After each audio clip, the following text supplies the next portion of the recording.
आपको एक बात ये भी मैं बता दूं, अभी 18वीं सदी की बात है। 18वीं सदी में अमेरिका का सफ़र करने वाले एक साइंसदान ने एक नई चीज़ का इंकशाफ किया। अटलांटिक ओशियन में या समंदर के एक हिस्से में एक ऐसी जगह है जो बिल्कुल ही डार्क है, डार्क स्पेस उसको कहते हैं, यानी वहाँ रोशनी बिल्कुल नहीं, सूरज की एक किरण भी वहाँ नहीं आती, इतना वहाँ पर, इतनी वहाँ तारीकी है। ये कब? 18वीं सदी में, यानी आज से 200 साल पहले की बात है। उसने इंकशाफ किया, दुनिया को बताया, मैंने एक ऐसी जगह देखी, बहुत ही डार्क है, बहुत अंधेरा है। वो जब वापस आया तो उलमाए रब्बानीयीन ने सूरह नूर की कुरानी आयतें पढ़ी।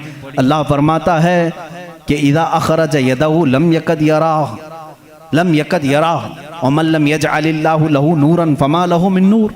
अल्लाह फरमाता है हमने कायनात में एक ऐसी जगह रखी है कि उस पर अंधेरियों पर अंधेरियां हैं, अगर तुम हाथ भी निकालोगे तो हाथ भी नजर नहीं आएगा, हाथ भी नजर नहीं आएगा। ये कहाँ का? ये इल्मुल बहर जिसको कहते हैं, समंदरों का इल्म रखने वाला, जो पूरी जिंदगी समंदरों की खोज में लगा दिया, वो ला करके बताया। उसने सोचा मैं बहुत बड़ा तीर मारा हूं, लेकिन जब बताया कुरान पढ़ने वालों ने कि ये तो कुरान में है, अल्लाह फरमा रहा है एक डार्क स्पेस है कायनात में जहां तुम हाथ भी निकालोगे तो नहीं नजर आएगा, इतना डार्क है। वो सटपटा गया, परेशान हुआ, मैं इसकी तहकीक करूंगा। ये कुरान में आई कैसे बात? सबसे पहला दुनिया का मैं इंकशाफ करने वाला हूं, मैं इसको सबको बताने वाला पहला फर्स्ट आदमी मैं हूं। ये पहले से कहां से आ गई कुरान? फिर वही दो बातें मैं बताता हूँ मेरे अजीज़ों। उसको भी यही झटका लगा कि ये कुरान उस ज़माने में नाजिल हुआ जब साइंस का वजूद नहीं था, और उस पर नाजिल हुआ जिसको दुनिया में किसी ने सिखाया नहीं था। बाद में फिर उसने ये सोचा शायद हो सकता है प्रॉफेट मोहम्मद सल्लल्लाहु अलैहि वसल्लम समंदरों का सफ़र बहुत करते होंगे, उनके समंदरों के सफ़र में शायद कभी ये जगह आ गई होगी, इसलिए उन्होंने अपने मन से कुरान में ये लिख दिया होगा।